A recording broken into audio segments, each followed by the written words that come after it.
Hello and welcome everyone to today's episode of the Too Much Time podcast. I am your co-host, Angelo Baca. Turn down this damn music a little bit. And with me, as always, we have the super talented Philip Baca, my brother. How you doing, man? Doing all right, a little weary. You're being overly complimentary. Well, I'm not sure what your angle is. I'm just trying to make sure that... Oh, this is all jacked up. Fix this real quick. I'm just trying to make sure I get the compliments in now before next week's Neighborhood RPG, where I more than likely kill your character. You know what? You might. We'll see. So yeah, thank you for being here, and hopefully you survive next week's episode, buddy. I don't like this. I don't like because you're being a little coy. I don't appreciate that. You usually have no subtlety to anything that you ever do, and I know how to handle that. But this coyness is throwing me off guard. To be fair, it's more because the overlay cameras are a little too high, so I'm adjusting them right now as we talk. So I'm just not really paying attention. But yes, I'm being specifically coy. There we go. And position. That's better. That could be my usual non-subtle self. So yeah, everyone, thank you for being here. Today's episode of the Too Much Time podcast, we're going to be talking about Disney Plus's Loki. I was gonna say miniseries event, because it's essentially WandaVision and the other Captain Winter Soldier, spoilers, are essentially little mini series, but this one is not. We are going to have a Loki season 2, which I'm super excited, and we're going to get into all that fun shenanigans. But first, before we get into that, I believe, Phil, you have a question that we like to do each week. Well, go ahead, sir. Yeah. Obviously, time travel is a big part of the Loki show. They kind of jump around different places, different timelines. So I was kind of curious if you had to live in a different time and place, where would you want to live? Would it have to be me? As opposed to like you and your family? No, just like me, who I am as a person. Like assuming you don't have like superpowers or anything? Yeah, the stranger than fiction question. Do I have superpowers? And if you haven't seen Stranger Than Fiction, people, you gotta watch that movie. That's my favorite movie of all time. I mean, I feel like unless there's a specific reason you would have superpowers, like how if you're from Kryptonite and you move to a place that has a yellow sun, you would gain powers. Let's say that you wouldn't. Well, first off, it's Krypton. Second off, no, I don't want superpowers. I'm just asking if I would be that person. Okay, so I'll just say where I want to go in place and time. So just answer the question. Well, because I don't want to get murdered is the main thing. So I would go to feudal Japan, is where I would definitely go, and yeah, we'd have to live there. So I would want to become a samurai. That's what I would do. I am nowhere near, because they're said to have tried to be perfectionists in the way they live their life, not even in their training and in combat, but also every aspect of their life. So I don't think I would be a great samurai, but samurai is where I would definitely try to go. I would be one of those samurais that gets hacked up like at the beginning of the battle or whatever, and then like the one badass samurai steps up and kicks ass. But that'd be cool too. I mean, you could always be. I'm sure they have some kind of system where there are kind of like the full-fledged samurai, but there's also maybe like the people who help them like put their gear on. Like you could be like the little helper samurai. Yeah, support samurai. Like when there's a really big battle, you get in, but like maybe they put you in the back just to be safe. That's right. Hey, I'm down. I'm down to support. But technically, you'd still be a samurai. I'd be the hype samurai, the hype guy samurai. Oh crap! I don't have my water bottle. I'm messing up. I'm not hydrating today. That's rule number 1 of Super Vodka Bros. Stay hydrated. Yeah, shit. I'm not even following my own edict. How about you? What time and place would you live? I didn't think about this ahead of time. I try to even give you a lot of time too with my. You did. Answer.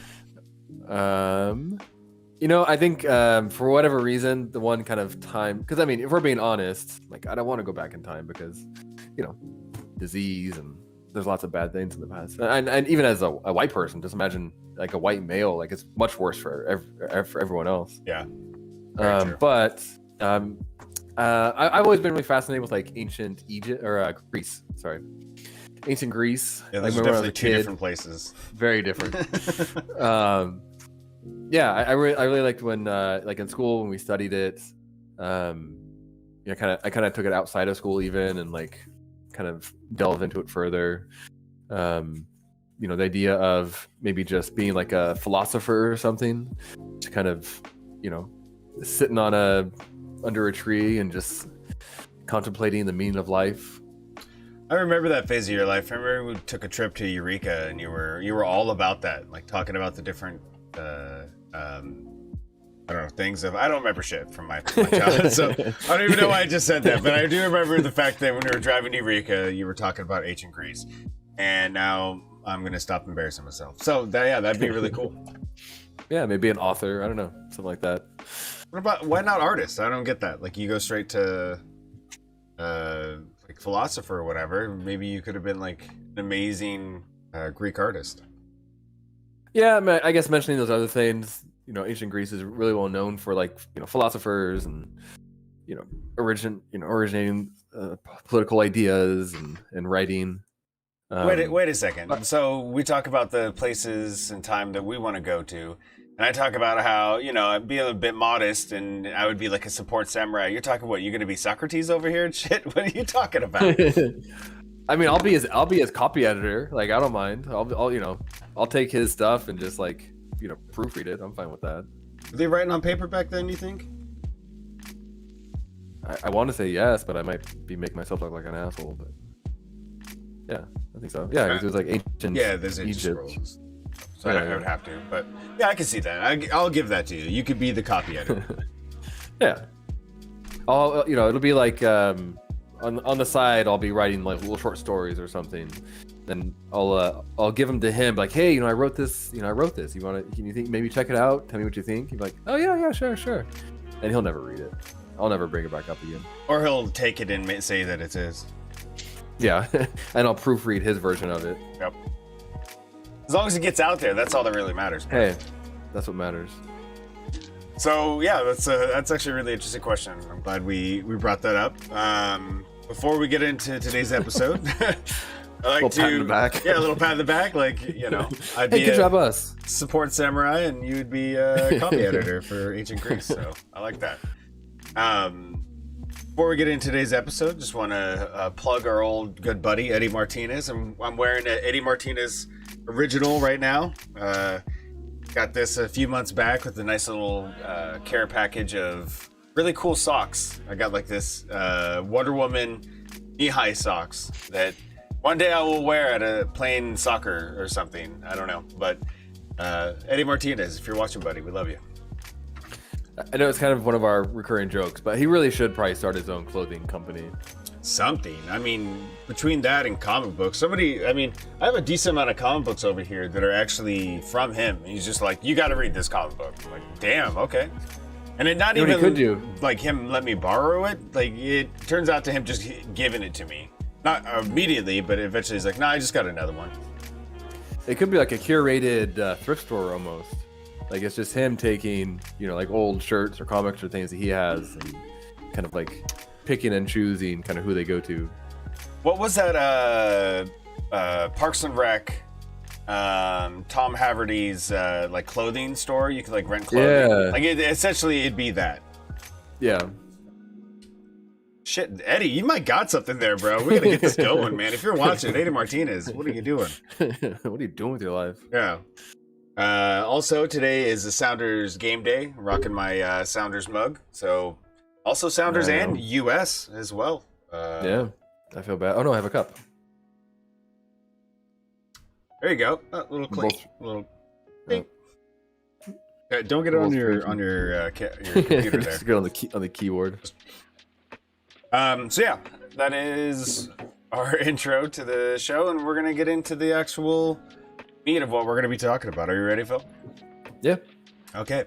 So, if you would go ahead and set up what we're gonna be. Show of Loki. I probably should have thought about this ahead of time too. Well, let me say this now before you get into that. Yeah. We also have our thing that we're into, so you should be thinking about that if you don't have that figured out. I will not, and I will say something at the very last minute.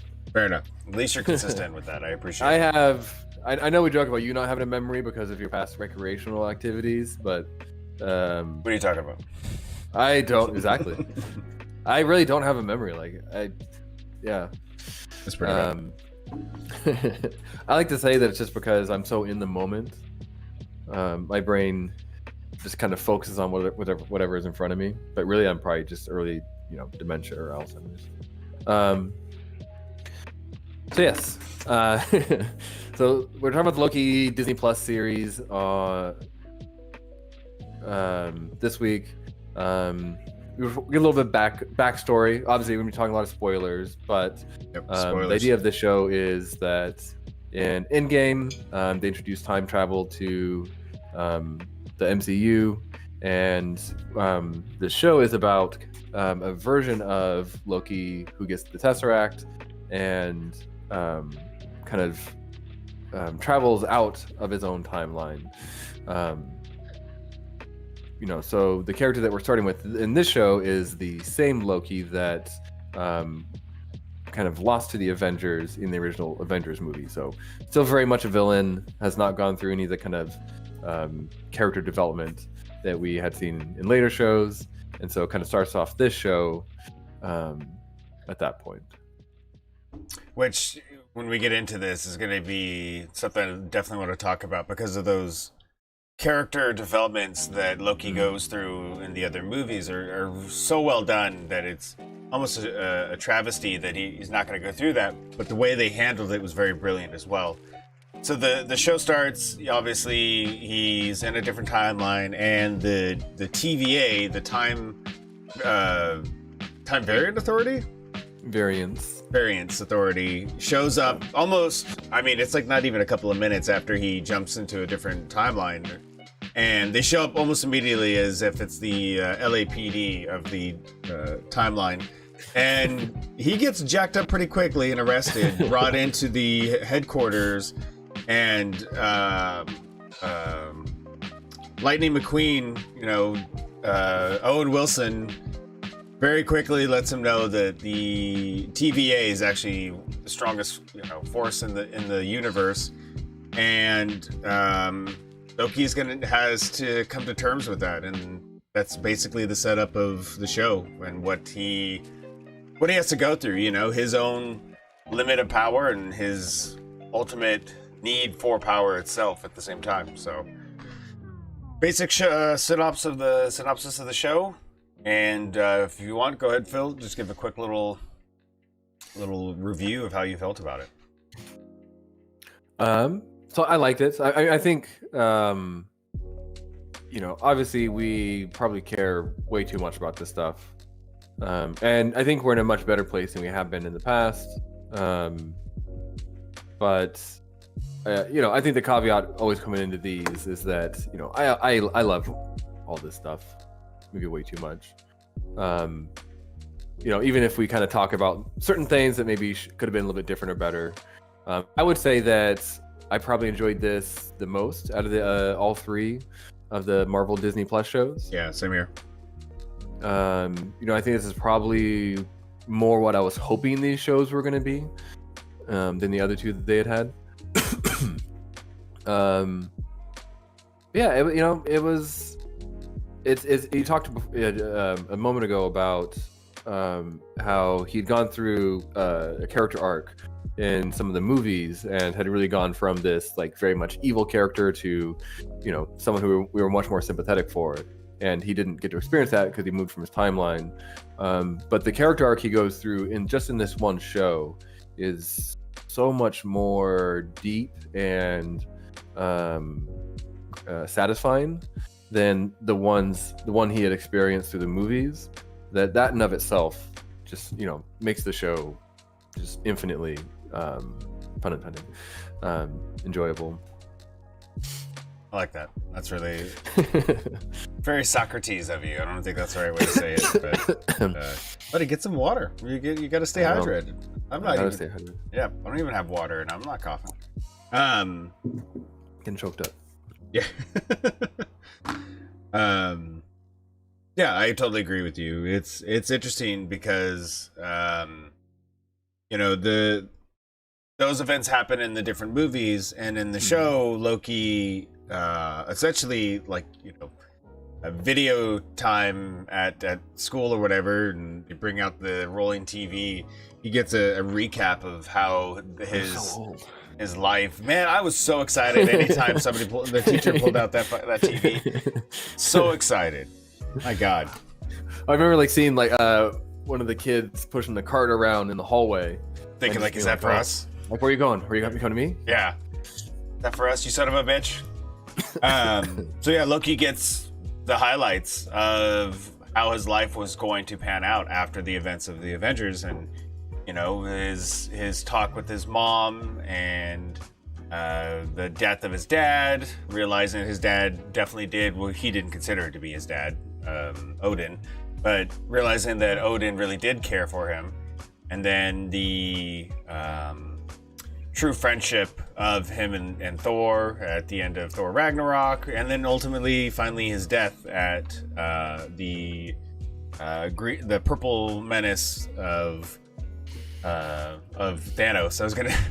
I almost called him Grimace or whatever the hell that guy's name is from Burger King, but and so he gets to see what happens, and I feel like it's almost a double-edged sword where because of seeing those events, you can say that he almost got to live through that and can continue on with that, or you could say that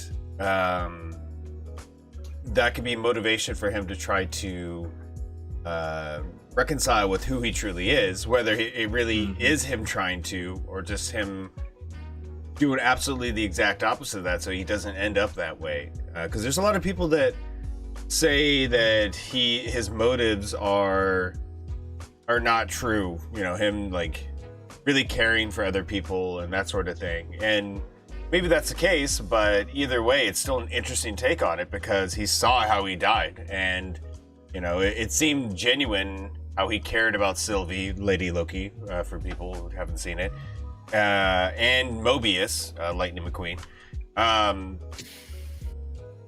So even if, say, it's for selfish reasons, it was still brilliantly done the way that they laid that all out for Loki and say, hey, this is how it went, and this is how it still could go. And there was an obvious change in his behavior. Yeah, I think that's all important, because they really have to,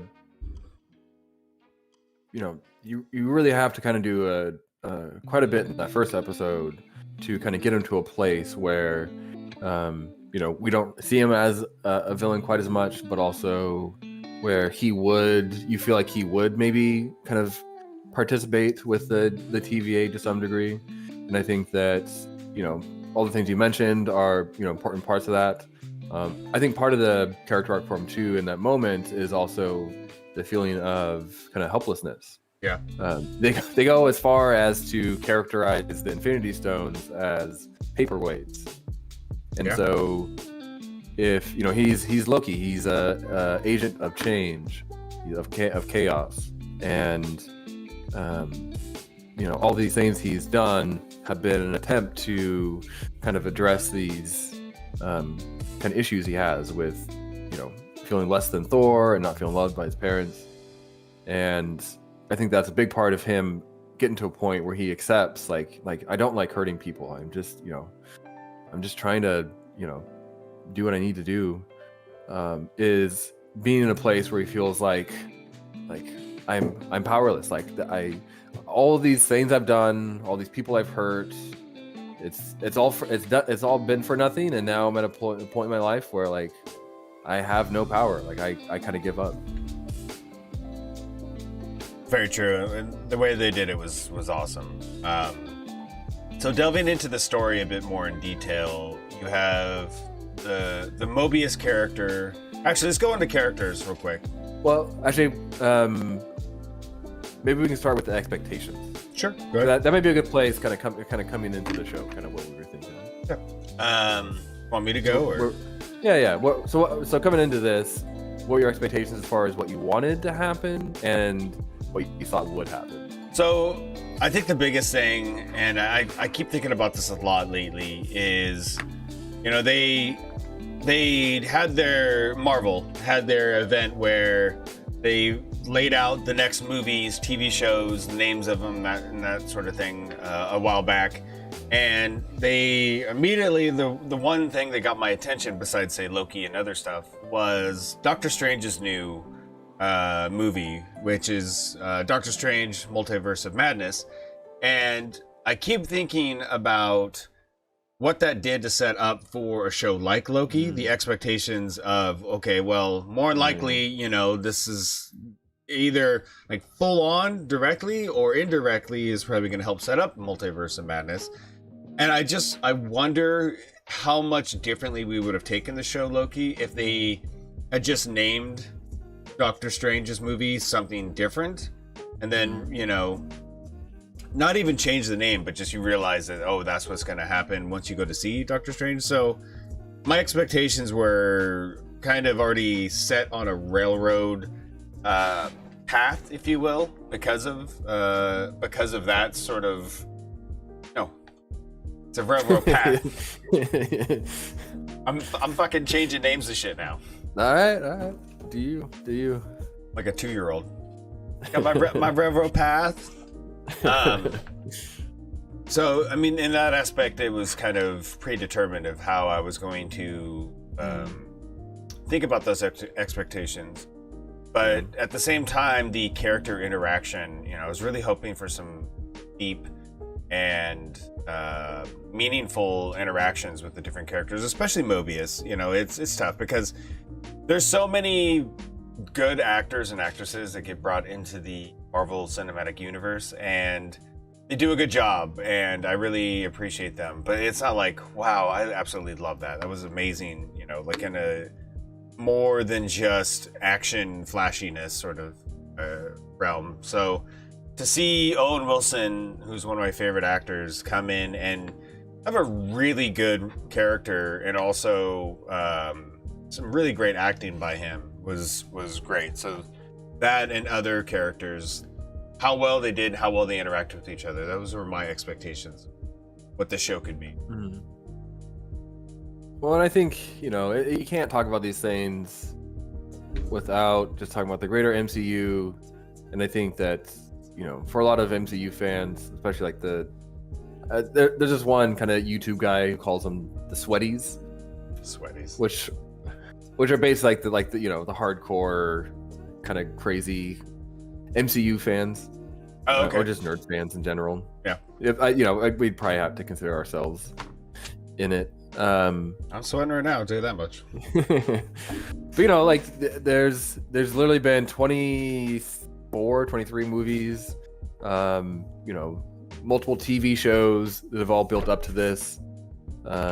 You know, we've a lot of us are familiar with the comics, whether we've read them or not, and so expectations is a huge part of our experience with these shows. And I think we're in a better place. You know, we talked in previous episodes about expectations going into, say, Wanda or Captain and Winter Soldier, and maybe kind of putting too much into it. I think coming into this show, I felt like, you know what, I'm just gonna try and be in the moment and enjoy it for what it is, and not, you know, kind of think too much ahead of time. I think in the advertising, it seemed like they really kind of hit on the idea that it was gonna be kind of a time hopping, going through moments in the past, a bit more than was actually in the show. Yeah, you know, I definitely kind of came into this just kind of ready to enjoy it for what it is. A lot of these Disney Plus shows are about kind of more side characters, and so I think, you know, I like these characters, and I was excited to see more about them. But I think it helps to make it so you're not quite as kind of super excited. Like if there was a TV show about Spider-Man, like I would be much more kind of anticipating and maybe nitpicky even than I would be for something like Loki. So I think it's I was able to kind of come into it just kind of ready to enjoy it for what it was. Yeah, that's a good way to look at it too, because you just we don't have any creative ownership over how these shows are going to play out. So having too much set up expectations of how things will pan out in a TV show is not a great way to. And I guess that's one way that YouTube channel calling MCU fans sweaties would make sense, because a lot of us really do like, no, it has to be this way sort of thing, and it's like we have no control over that, and let's just enjoy what we have. It's my Star Wars-ism, we had the original trilogy and then so many years of no Star Wars, and then when we got the prequel, whether you love them or not, which whatever, we got some new Star Wars, and it was great to have some new Star Wars. And then we went through that time period afterwards where we had to live with that Star Wars. Then we got in the prequels, and then we got this new sequel series trilogy, and some people don't love that. But either way, we got new Star Wars, so just get the F over it and enjoy it. I think part of it too is that not everything is for everyone. Exactly. And like the new Space Jam. Yeah. This might not be. No, I'm not gonna say that. Well, you grabbed the side of your headphones like you were getting a news break. Like, hold on a second. New information's coming in. Fuck George Lucas. This just in. I'm not going to say what I thought I was going to say. Fair enough. Just don't get us canceled, Phil. That's all I gotta say. Yeah. I don't want to say. So yeah, it's good to have realistic expectations and stuff. Yeah. Well, so what element of the show? So we got kind of like the baseline set. I think now we can kind of get into more specifics. So what was the aspect of the show that you found the most interesting that you want to kind of get into? I mean, besides the setting up of the multiverse, the three-way sort of character arc between Mobius, Loki, and Sylvie, Lady Loki, because you almost had like a lover's quarrel, but not really, not an actual, Mobius, who you could tell fairly early on that he not necessarily cared for Loki, but definitely was like, oh wow, this guy's interesting. It's just it's somebody. It's good to get the Owen Wilson I gotta get that impression out of the way. Gotta get it out. Yeah. It was something new and different for Mobius. He'd been living the same sort of life for who knows how long because of how different the time works in the TVA. And here comes Loki, and he thought outside the box, and it was interesting. But then when they fully introduced Sylvie, Lady Loki, you could tell that Mobius was like, she's trying to tear down the TVA and the Sacred Timeline, for that matter.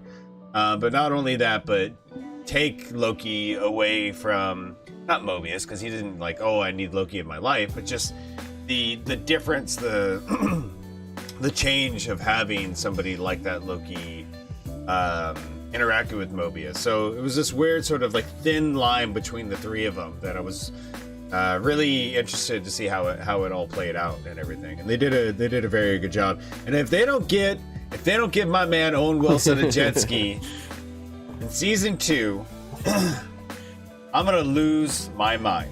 He deserves a jet ski, okay? It's kind of a tangent, but another thing kind of related to expectations would be the idea that we had 2 Marvel Disney Plus shows before this, and both of them were very much mini-series. Yeah. Like they've been kind of coy to the idea whether or not there's going to be a season 2 for either of them. There's not going to be, and the way that the shows played out very much support that. Like they were kind of very self-contained. Everything was resolved, and now these characters are moving on to other things. We find out at the end of Loki series that there is going to be a season 2, and it's very much ended as if there is going to be season 2 because we ended with a cliffhanger. There's a number of storylines that are unresolved. Yeah. So I think there was a lot of that sentiment throughout the middle of the show for a lot of the fans. Ready to be very upset if he didn't get his jet ski. But I'm kind of happy with the idea that that's gonna be something that they're probably gonna kind of play with and like really draw out, so that maybe like season 2, season 3. I don't know if they go past season 3. I can't imagine. Yeah. It depends.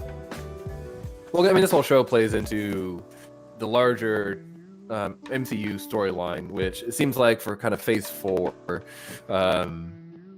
And obviously we might have people watching who aren't kind of as into this whole MCU thing, and we might talk about things that you're not as familiar with, so I apologize for that. But it seems as though they're setting up this kind of Phase 4 for MCU to be about kind of time travel, multiverse, and kind of spoiler alert, King.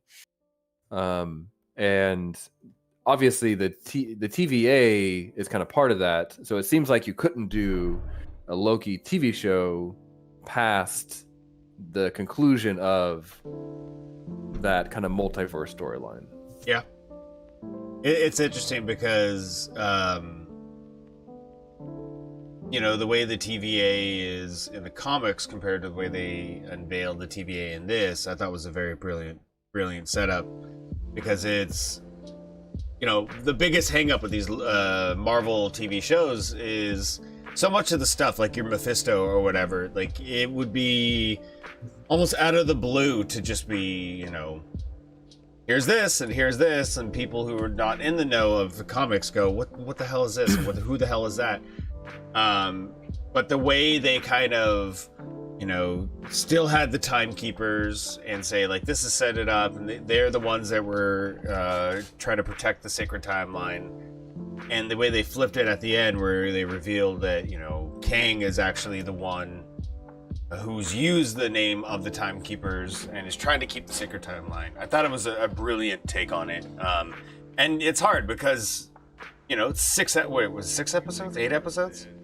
6. Yeah, 6 episodes. Hour-long episodes. Not even hour-long. And they're trying to not only have character development and all this stuff, story progression, but to have, a plot twist or some sort of surprise at the end that's done well. It's not an easy thing to do.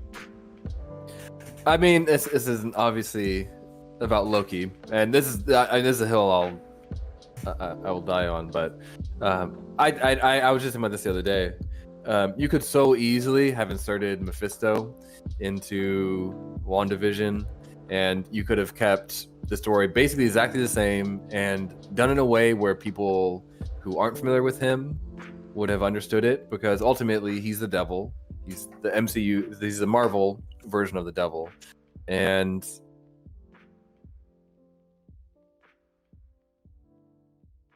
You freeze? Looks like you froze there, Phil. Oh no! Phil's gone. Phil. He had such an amazing point. Now he froze. That's not good. Well, everyone, we'll never know what... Oh, there he is. You there? Oh. Did I freeze? Yeah, you froze. You froze on mine. Oh, you were frozen for a while. Was that... Because you seen frozen to me, and I seen frozen to you. Do you know on the stream who was frozen? You were frozen. Okay. I was just saying, he could have showed up. Hey, I'm the devil. You're sad. You do this for me. I'll do this for you. Like people would understand that. Like, you don't need to like set up who that character is. It's just, hey, you're making a deal with the devil. Ultimately, do you think that would have been more impactful, than...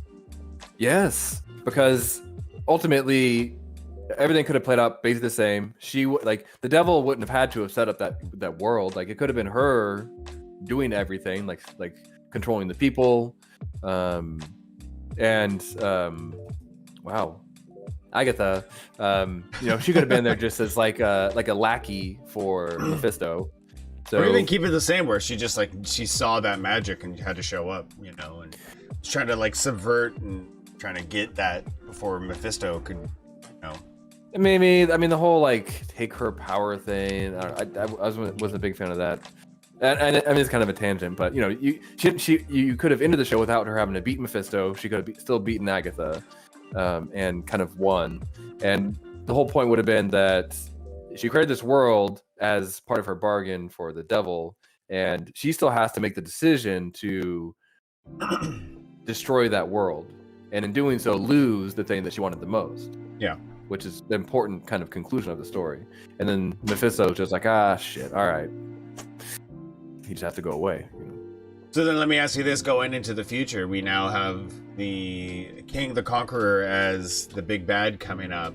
Say they, which he's going to be just this unstoppable force of super intelligence and just lethal execution. You have a Mephisto show up in the MCU after Kang is out there. Could they play it as a dual threat sort of situation where, it doesn't look like they can beat Kang, and Mephisto shows up and says, hey, let's make a bargain kind of thing. Do you think that could pan out? Yeah, I mean, that's the thing with Mephisto is, again, you don't really have to set him up. He's the devil. You're not beholden to kind of Christian iconography, which is really, I mean, a benefit. Because you can kind of make him what you want him to be. But yeah, I mean, he could pop up anywhere you want him to, and he's a very different, because part of the idea would be that he's the devil and he has certain powers, but he's kind of limited. He can't just kind of come into their world. So it's not like you're kind of taken away from someone like Kang, who is this huge villain that they're setting up now, because he's kind of his own thing. He's not trying to take over the world. Yeah, it'll definitely be interesting because I feel like there is going to be a Mephisto in the MCU. Like it seems to be that will probably be the case, especially with Multiverse of Madness or something along those lines. Who knows? But it'll be interesting. Let's quickly kind of go over to the action of the show. And funny enough, there's really not as much as you might think, action-wise. I thought the episode 5 was it where they're on that, or episode 4 where they're on that planet that's about to be destroyed. There was quite a bit of action in that, and I really enjoyed that. But beyond that, there's a bit of tidbits here and there that you really didn't get too much action. What'd you think? Yeah, not a lot and not great. I think that's definitely the weakest part of the show, was the action. And it's tough too, because you have these characters who have kind of superpowers, and it's a tough thing to do, admittedly, for the people creating the show, to kind of balance out, how do I use those powers in a way that's creative. And I think a lot of time in the show they just didn't use them at all, or it was basically just kind of a fist fight, and then they would like shoot some green beam of energy like they did most of the fighting in WandaVision. So yeah, it wasn't great. I think that it kind of I liked the last episode, and I think that people who are maybe kind of not as big a fan of the last episode, one critique they're saying is just that it was a lot of exposition. It's kind of sitting down and talking. It would have been nice if maybe there was a little more kind of action to it. There's the whole thing like show don't tell. Like they could have maybe gotten some of that conflict out through some action between King and the two Lokis. But instead they had a somewhat generic sword fight, which a little underwhelming.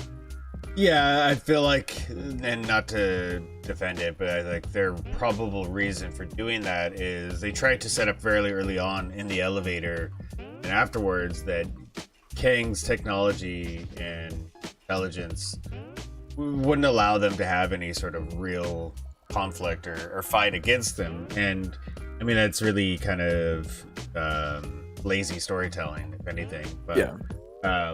there's obviously a way where you could do that, and it would be not even him fighting, but him just like obviously outclassing them. And there's like, you know, them trying to, especially how stubborn Sylvie and Loki both are characters. Like it was 2 or 3 moments of him just kind of zipping around, and they were just like, okay, we are hesitant, and we kind of give up. Let's hear what this person has to say. Yeah. When in actuality, it could have been this sort of really cool looking fight, and he could Kane could have been, you know, zipping around or whatever and giving exposition while he's doing it, and it would have been an interesting take on it, especially if you had it where both of them, Loki and Sylvie, are trying to fight him, and he's moving around talking about this and that, and he's like, you know, laying out his whole spiel, but in the middle of it you see Loki start to slowly kind of ease up and realize that, you know, this Kang is actually right, and you do that inside the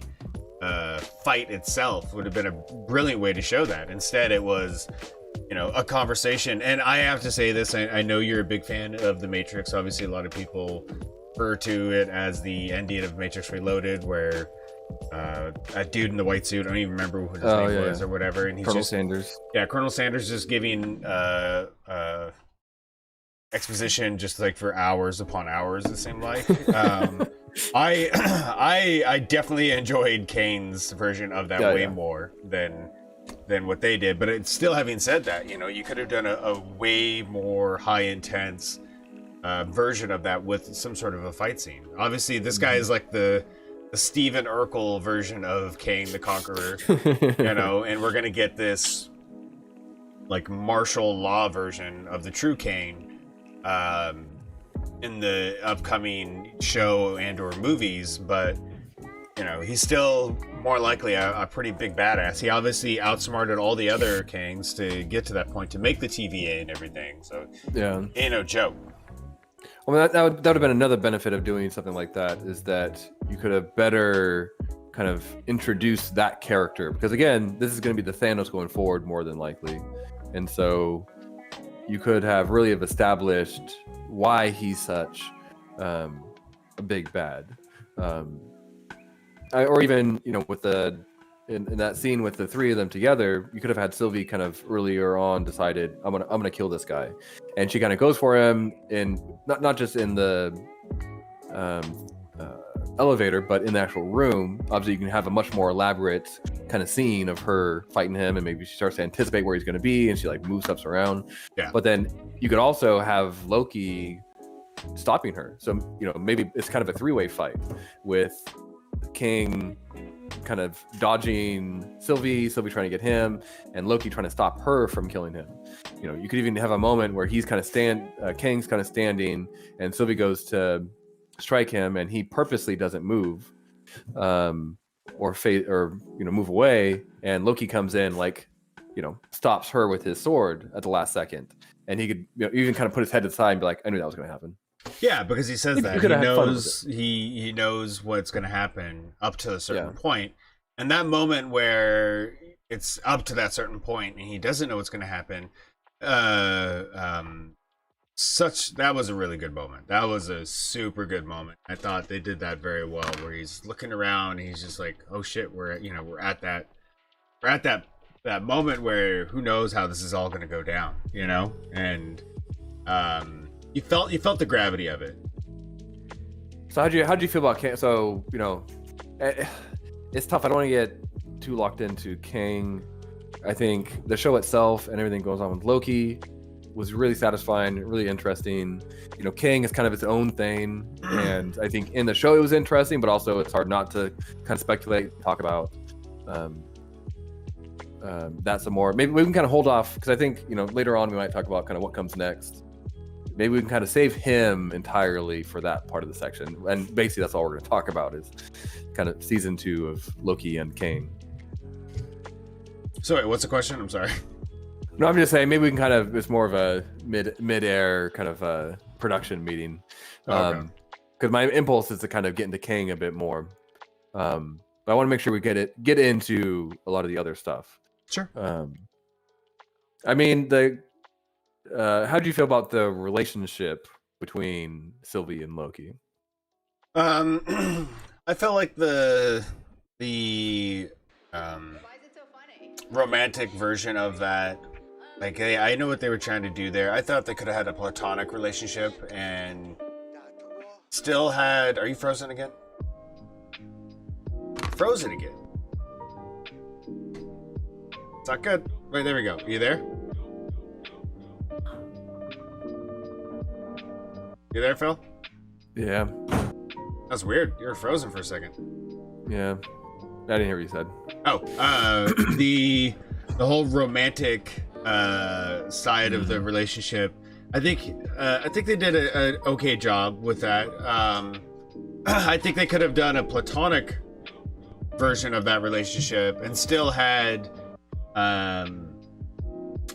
obviously the impact, probably even more so, where the two of them are very similar, where they her being ripped out of her timeline at a young age, and him never really feeling like he belonged. They're two sides of the same coin kind of thing. So having them have this platonic relationship, them coming to the realization that they have a lot more in common than they realize, could have worked just as well as them. I wouldn't say hastily thrown into a romantic relationship, but it felt like they really tried to play up the whole what was that, the event where they're sitting there, they know they're gonna die essentially. Yeah. They really try to play that up to make it, the romantic side of it, that more impactful, and like it works at the minimum, but they could have done something different. I thought that would have worked probably better. Yeah, I think it works, and some people were weirded out by the idea of like, she's an alternate version of him. Is this like some kind of weird multi-dimensional incest or something? I didn't have a problem with that. No, I didn't either. No, I banned myself. I totally banned myself. See, I wouldn't. Because I know, and that wouldn't be good. Like, I'm a selfish lover. I'm not. Yeah. I think there was a greater point I was going to make, but I can't think of that one. I get, because the other thing I was going to say was that it's kind of like a version of self-love, and that's kind of like a big part of the character. Yeah. He's always been out of place in all versions of himself. He doesn't feel like he's enough, and he doesn't feel like he's accepted. And so, I appreciated that. Really, ultimately, it's about him kind of being able to kind of love himself. Oh, that's what I'm gonna say. And I think the other problem is, it does feel a little bit rushed. I think just in general, in a lot of movies and TV shows, people falling in love tends to be. In real life, it takes a lot to actually fall in love with someone. And they basically kind of spent one day together. Yeah, basically that's kind of it. And then all of a sudden they're in love. And I think that, maybe they didn't explicitly talk about things like self-love or maybe some kind of other elements to it. I think we bring some of that into it. And so, maybe we're doing a little bit more of the heavy lifting than we should have, and they maybe should have done just a little bit more.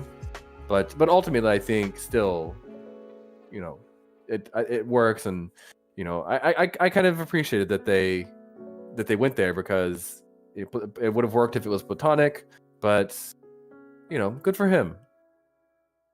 Yeah, he doesn't get that. He doesn't get that in the movies. There's no love interest or anything. And they kind of, I wonder how much, because he gets stuck in that sort of time loop punishment thing where Civ keeps punching him in the face and kicking him in the nuts or whatever. And she keeps saying that you'll always be alone. And I wonder how much of that is like setting up, him realizing how much he does actually care about her, because once he comes out of that, and Mobius, that whole scene where Mobius is like pissed off at him, that was done so well. You could tell he was just like, I love that too, and he just like, you're a real, the way he says that to Loki, he's like, no, you can't do it unless you do his impression. I don't want to do his impression anymore. It hurts my You have to.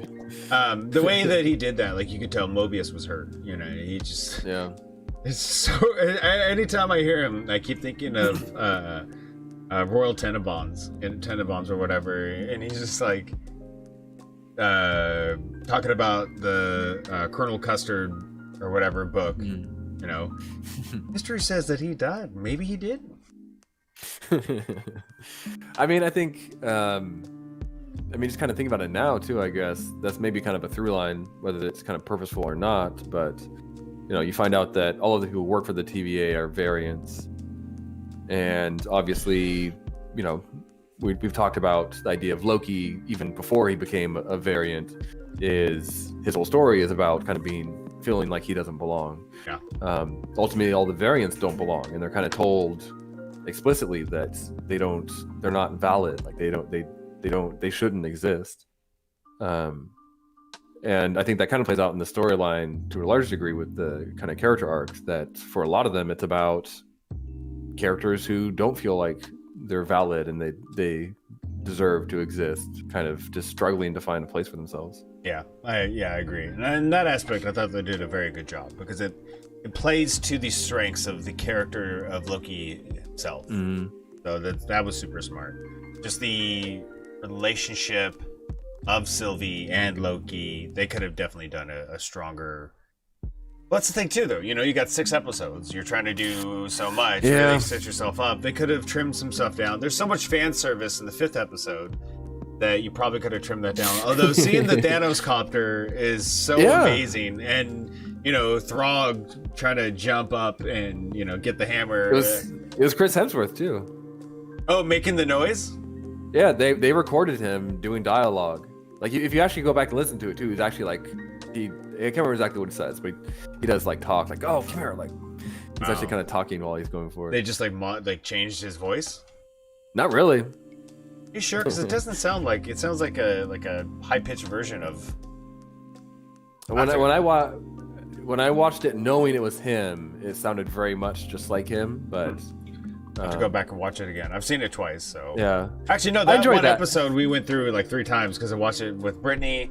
Yeah. And then I watched it with one of the kids. Then I watched it again with another. So I think I watched it like 4 times.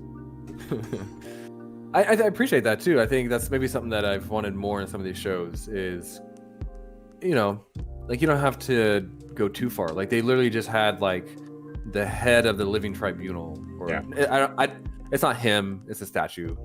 Like some people are saying that Kang killed the Living Tribunal. He didn't kill him. I think it's just a statue. Yeah, he can't kill him. Or like the what's his name? The Yellow Jacket? Like his helmet. And some like little things like that. Giant version of it. Which is probably meant that in that version of the multiverse, he probably had the power to go giant. So. Yeah. In his universe, there probably was a fight between a giant man and a giant wasp man, which I want to see. Yeah, that'd be cool. You talk about action. Sorry, I will forget as we discussed. I have no memory. You're talking about action, and you mentioned definitely the best action scene in the show, which is the kind of. It's not a chase, but the kind of scene where they're on Lamentus and they're trying to prevent the race to get to the spaceship. Race, yeah. Yeah, we didn't really talk about that much. And I just feel like it was such a great scene, and they did such a good job because it's not really like it's not so much like a fight scene. It's using their powers and kind of more. A creative way to do kind of an action scene. So I kind of want to see what your thoughts were on that. I thought it was really good. It reminded me almost like a 90s action movie where they have the ship sort of the setup of where they're trying to get to, and they hand off into a bar, fight through that, and then come back out, and the ship is still in the background. The use of Loki's powers throughout the whole show were never revolutionary. I wanted to see Loki doing the same things that he did to Thor, where he like made himself and like trick somebody, but then do an attack kind of thing. You didn't see too much of that or at all of Loki. But I thought that whole sequence was probably the best use of his and Sylvie's powers. But still, at the same time, you had her doing, the green blasts or whatever it was. But there was so much potential there where they could have had, a guy coming up to the Loki, coming up to fake Loki or whatever, and he goes to attack him, and the real Loki's behind him. He just stabs him in the back, and there's like the sequence of almost like Naruto. I don't know if you've ever seen Naruto, where he used shadow clone jutsu, and so it's essentially creating numerous versions of himself, and a lot of times it'll be like the fake version that he creates of himself will purposely get taken out for the real one to really, attack the guy, and that sort of thing. I thought that'd be really cool. But really good sequence, and you have right before that so much character building where they're on the train and they're talking to each other, and you realize that Loki's still very selfish because he's getting drunk. But then when it gets to that moment, they're trying to get off that planet, and both of them are full blown trying to get to that ship. That they are two totally different people. One is Sylvie is very much of her mission and trying to take out the TVA, and Loki is still at the point where he's trying to just stay alive, really.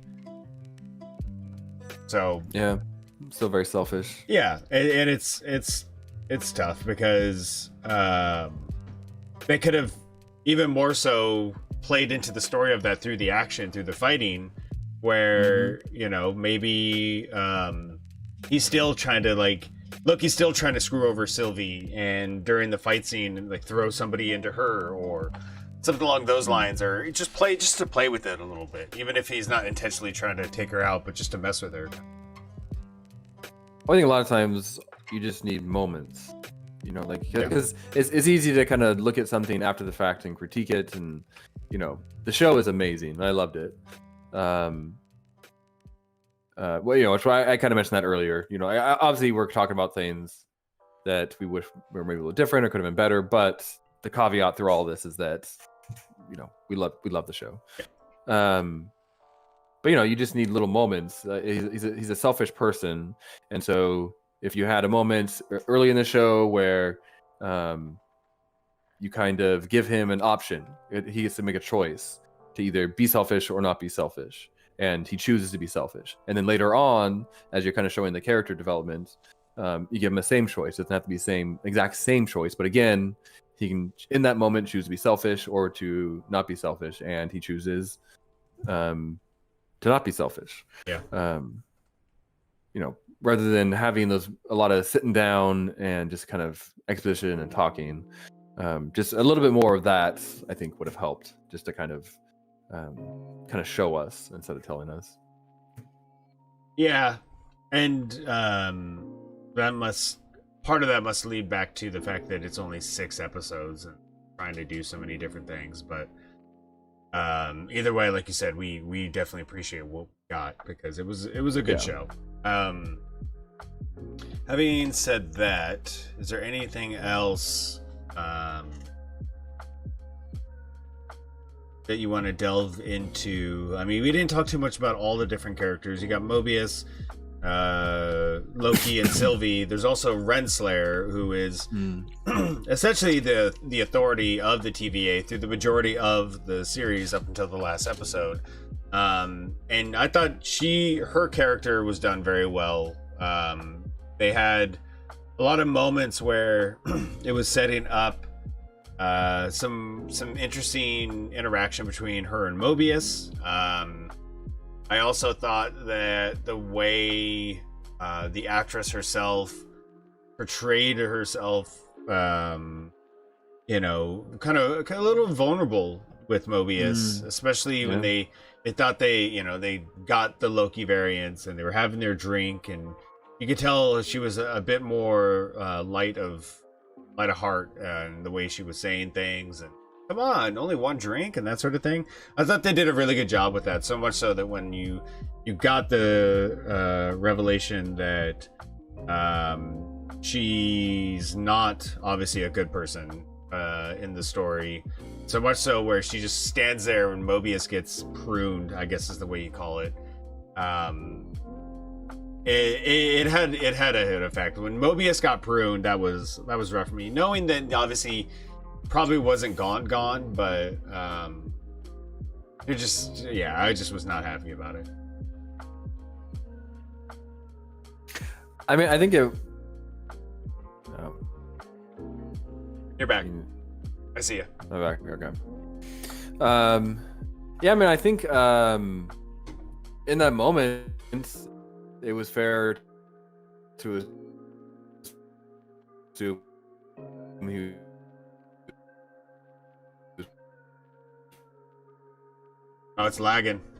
Oh, something's happening. Oh no, Phil! Let's see, people in chat, is this on me or are we frozen or is Phil frozen? Let's see here. I don't know. Oh, there it goes. What? There we go. Yeah, it's going back and forth between good connection and bad connection. I don't know. It figures, of course, today. Oh, like on your Can you hear me internet, now? or yeah, I can hear you. Yeah, well, even in like Discord, it has the little kind of bars, kind of let me know how good my connection is, my video connection. Gotcha. Maybe that's a sign we should start to wrap it up. Yeah, I mean, it's funny. We talked for quite a while, but I feel like there's lots of stuff we didn't get into. As always. Yeah, I mean, yeah, I think that they did a good job with her, just in that, you know, she's a villain, but you know, I didn't feel like she was evil. No. Like, you know, even kind of later in the series, you know, I felt like she was in her mind, what she was doing was for a good reason, for a good cause. Yeah. Let's see, what else is there? Because we should talk about Kang and kind of what comes next after this. Miss Minutes. I did a really good job with Miss Minutes. Yeah, it was fun. Yeah. You know, the show was fun. It was funny, obviously. Having Loki in there makes that easier. I enjoyed that they made a point to include that. I feel like there's probably so many things. Oh, I'm sure. Or we're not having talked about, but yeah, I mean, I don't know. Nothing else comes to mind. It's I'm really excited to see kind of what comes next. Yeah, and just full disclosure, the family and I are gonna go see Black Widow tomorrow, off island. So we're excited for that. Let's see how the MCU is gonna move on, but also wrap up that sort of storyline with her. So yeah. Well, so like we said, there's a season 2, so maybe it might be the best place to start. So what are you thinking about season 2 of Loki? What do you want? What do you think is going to happen? Well, that's the thing. My biggest question is, when is that season 2 going to happen in the setup of the MCU? Is it going to be after Multiverse of Madness? Is it going to be before Multiverse of Madness? I mean, when's Multiverse of Madness? What is Multiverse of Madness? How many times should I say Multiverse of Madness? Yeah, I just want to say that. It's got to be after. I mean, Multiverse of Madness is the beginning of next year. Yeah, 2022. Which makes you think that the multiverse is not... They're not going to end the multiverse in that movie. Like, there's no way. Yeah, I think you're right. Because season 2 of Loki is going to be about the multiverse. Which is, again, why I think we're headed towards Secret Wars, to be honest. Which, that in and of itself, will be the end of the multiverse. So we're not going to see the end of any of this for years. So then, if it's after Multiverse of Madness, what I would hope to see or want to see from season 2 of Loki would be, one, obviously, how does Loki get out or deal with the bad version, the very, very bad version of TVA. He is not in a good position where he's at. But obviously he's Loki. He can get out of it. And 2, where's Sylvie? Where's Renslayer? Do we get to see a bunch of the badass Kang the Conqueror? And how is all that going to play out? That's what I want to see. I want to I want them to kind of fine tune all of those relationships, having done the work of setting stuff up, but then now being able to really give you uh, the great meaty relationship interaction that we really want. Well, I think too, since Kang is going to be kind of the big bad for the MCU for the next phase, not even just in this show, but in like other shows and TV and other movies. I think that's an interesting thing about the character is that you can kind of do that with him because there's so many versions of him. Like you could have a version of Kang who's kind of the big bad in season 2 of Loki, who isn't the big bad in like the MCU. Like you could have kind of the Kang Prime, so to speak, who's going to be the guy they're fighting in like movies going forward, but then have what is it, Immortus or someone like that, who's kind of like the big bad of season 2 of the Loki. Yeah. But I hope, but saying that, I would still hope that maybe he wouldn't necessarily be that big in the show because I'd want to spend more time with the characters we already have, like you said, Sylvie. Like she's probably going to be kind of like almost kind of an anti-hero in the next one. Hope we'll just be hoping that by the end of the series, it's the season, that Loki can kind of reconnect with her and kind of get her to a point where she's maybe not doing nefarious things, which it's kind of fair to assume she is now. I feel like honestly the way they set that up is she'll probably be a freedom fighter of sorts in the second season, where she's fighting against the Kang the Conqueror of the Loki series and trying to undo the damage that she did by killing He Who Remained.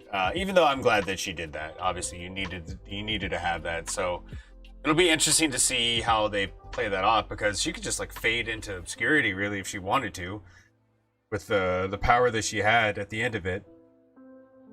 Yeah, I mean, she could also be, because hypothetically she killed him, she could take over the TVA. Hypothetically, I'm not, they didn't really get too far into it, so I don't know kind of what it is or isn't possible, but she could be kind of in charge of the TVA by proxy through the Timekeepers, and now maybe doing the exact opposite. So like maybe now her whole goal is, rather than trying to prune timelines, she's trying to protect timelines. Which could make her the kind of the villain of the show, in that her doing that is causing more chaos, and so the point of the show could be to stop her from protecting these timelines and creating more chaos. Yeah, and they have a lot of possibilities. I hope they just really think about what they actually do before they go into it. So it's going to be interesting. Well, and I don't care, even if you're doing season 3. I want a goddamn jet ski in it. You got to give it season 2. Yeah, if seriously, if there's no jet ski, I don't know if I'm even in the game. Nice. Yeah. You got to bring. So what about? So we talked about King a bit, kind of in the show. So what, kind of going forward, again, kind of what comes next.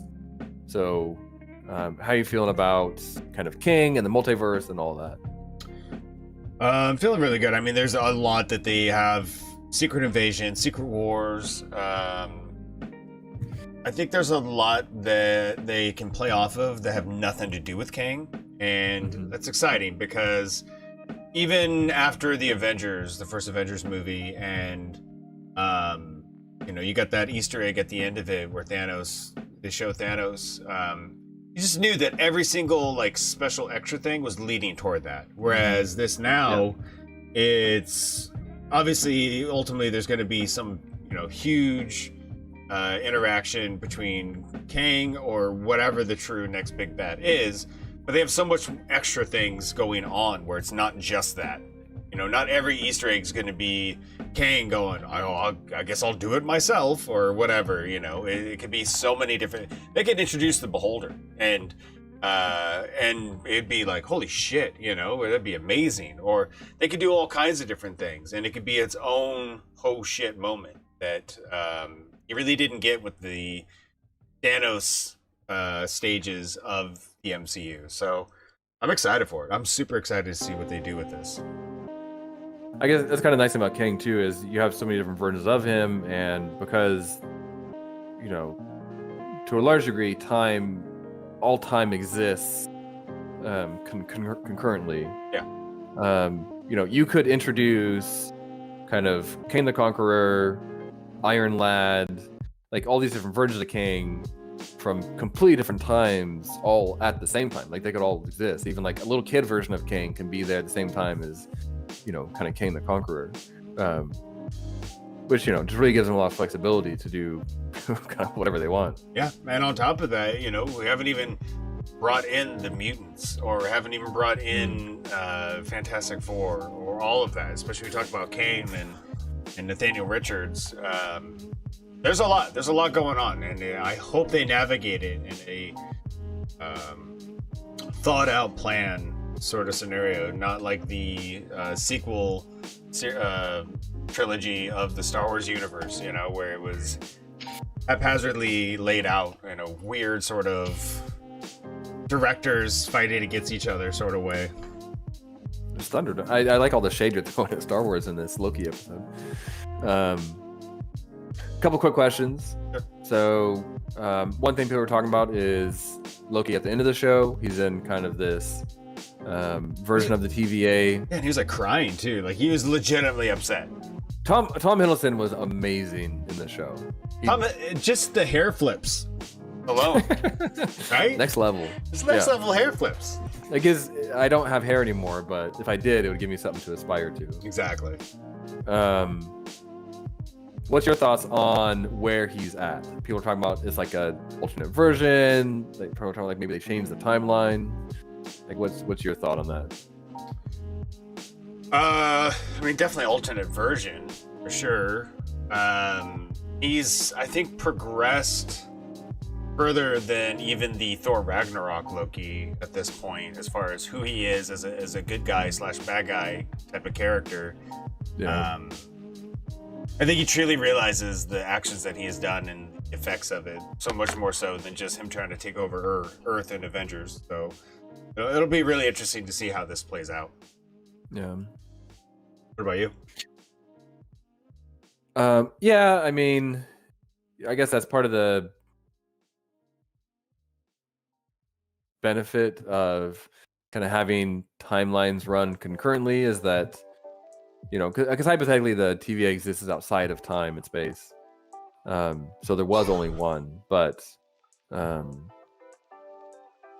with the multiverse kind of exploding like it is, I mean, it kind of exemplifies the fact that anything's possible.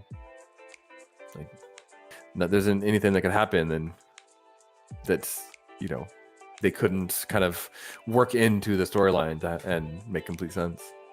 I like that. That's a really nice way to put it. Anything is possible. Yeah. Do you have any final thoughts?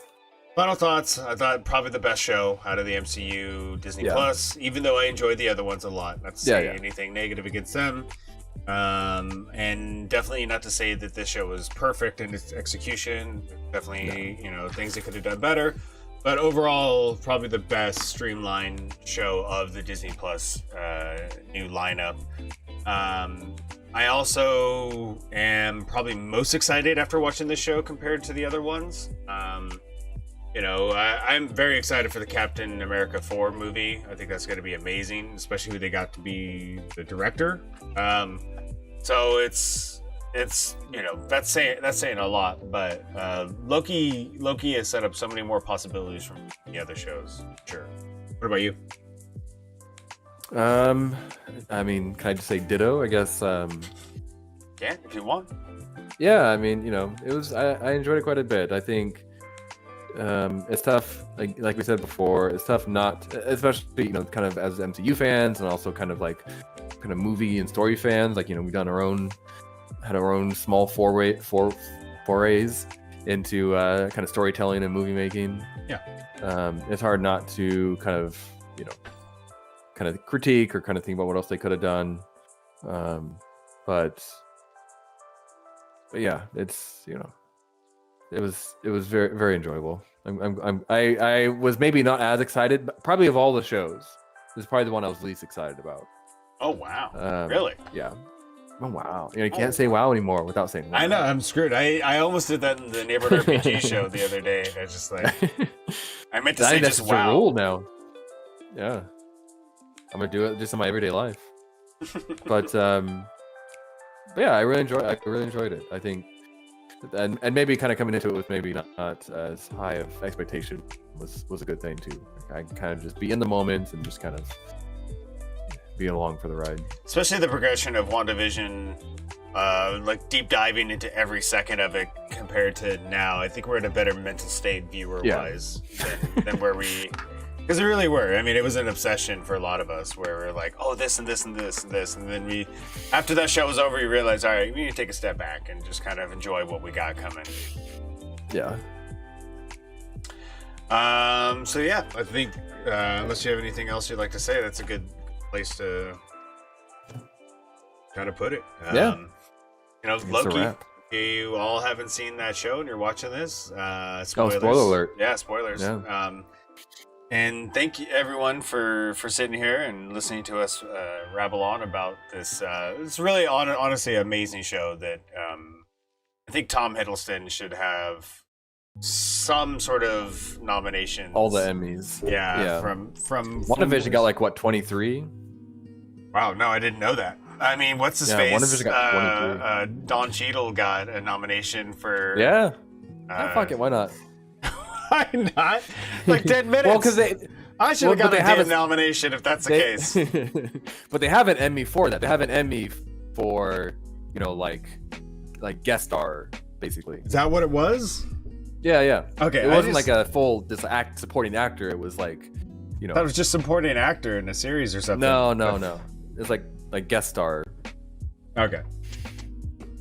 He deserves it. Yeah. Well, he's executive producer on the show too, so if it did just so happen to win any kind of, like best series type Emmy, maybe he'll be online for one of those too. Yeah, good for him. That's awesome. I'm excited to see Armory Wars or whatever. Armor Wars. Yeah, that'll be good. So yeah, thank you all for joining us and watching this morning. We appreciate it. And always, if you could, hit that follow button if you like what you see. We are doing our Neighborhood RPG show on Wednesdays at 9 o'clock.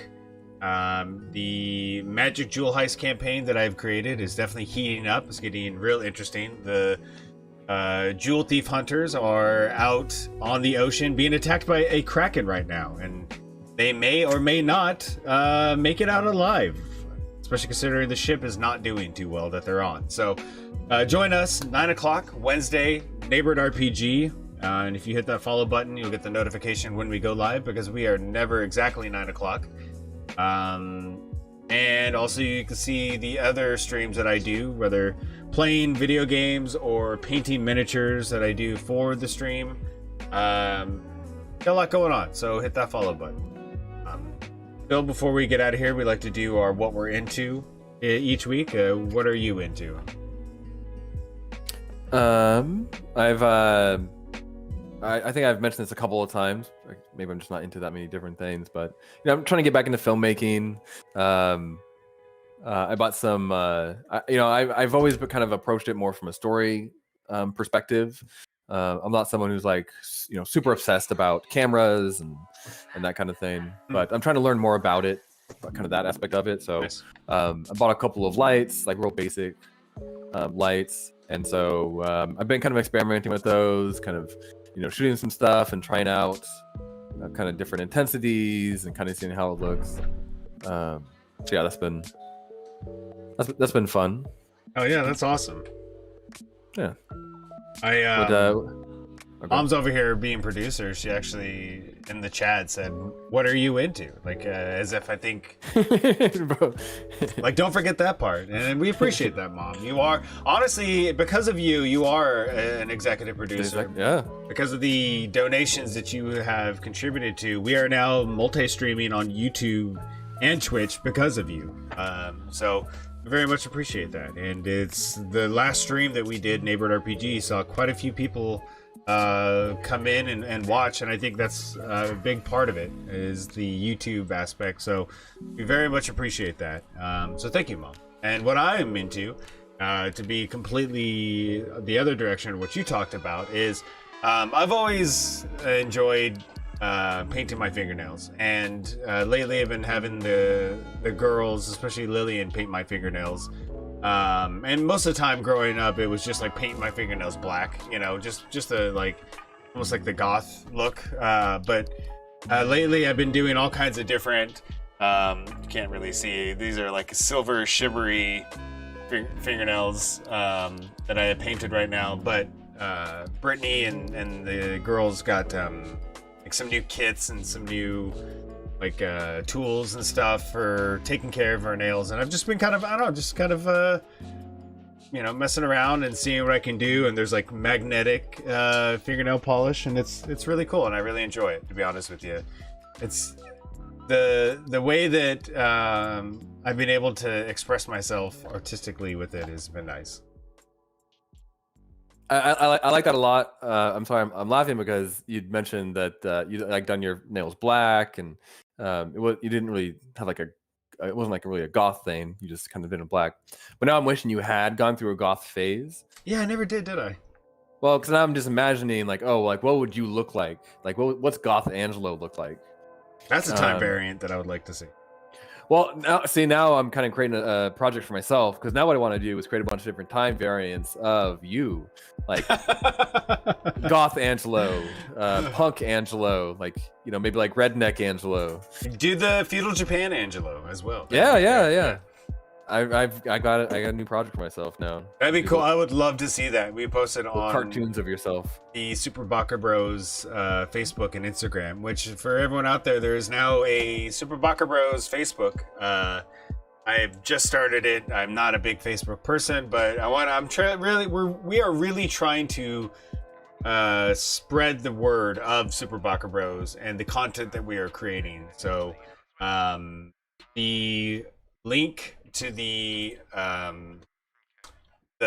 link tree, Jesus Christ, I can't say words, is in the chat. I will drop it again here in a second. But definitely, you know, hit that follow button. Let us know of how we're doing, and also be on the lookout. You know, Phil's gonna come up with some cool variant versions of me, and I'm excited to see that. He's a maybe, if you are interested, maybe we can do like stickers or something, like little sticker Angelos. Well, yeah, we definitely need to create emotes or whatever for the stream. So that'd be some pretty cool emotes, like feudal Japan Angelo. Oh yeah.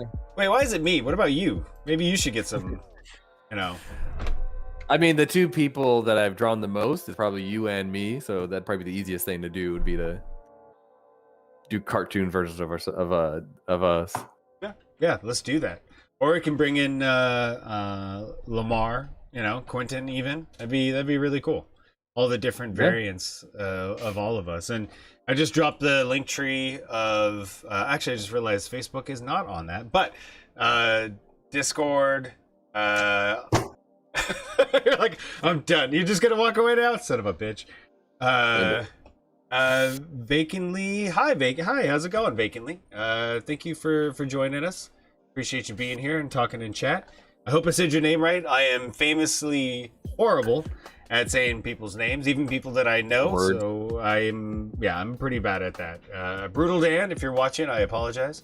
And Sims fan 34355. Yeah, I gotta bring up Sims fan. I know you're out there. Send us a message. You know, we love you. All right. I think there's a time variant version of Sims fan who is actively working to like burn down Super Baka Bros. I you know, even before the TV show Loki, I had that feeling. I just want Sims fans to know that we love you, we care about you, and I hope you're doing okay, you know? And for people who are watching the stream and know what I'm talking about, you know, we really appreciate that. Vacantly, thank you for the follow. We appreciate that. That's awesome. Trying to build this channel, and you are a part of that. So, right on.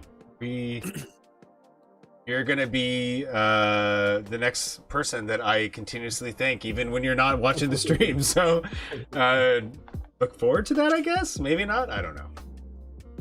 You might get sick of us very quickly, but we appreciate you hitting that follow button.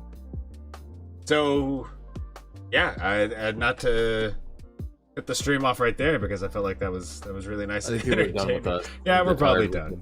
So be on the lookout for the new stuff that's coming down the pipe. We have not only really interesting streams between Too Much Time Podcast, Neighborhood RPG, but also we got some side projects that we're working on, intro videos, sounds like art projects with Phil, making some cool time variant versions of me. There's a lot coming down, so be on the lookout for that. And you hit the link tree follows, you get the notifications, all the current updates of what's going on. Phil, thank you for taking the time to talk with me today. I really appreciate it, bud. Yeah, good to see you. Go enjoy your soccer Sunday of Sounders US and Ole Rain. Yeah, actually they didn't see that in the crop of it. No, you're even further out. I know. Oh, you silly bastard. You silly bastard. Silly. Yeah. So yeah, enjoy your soccer Sunday. Ole Rain, women's Seattle or Tacoma soccer. They're playing today as well, and Megan Rapinoe, amazing soccer players. So I'm gonna definitely try to catch a game or two of that. And as always, everyone, please be kind to yourself and others. It is a simple thing that you can do to make this world a easier and better place to live in. We are definitely living in a wild and interesting times. And as always, please stay hydrated. We love you. We'll see you next time.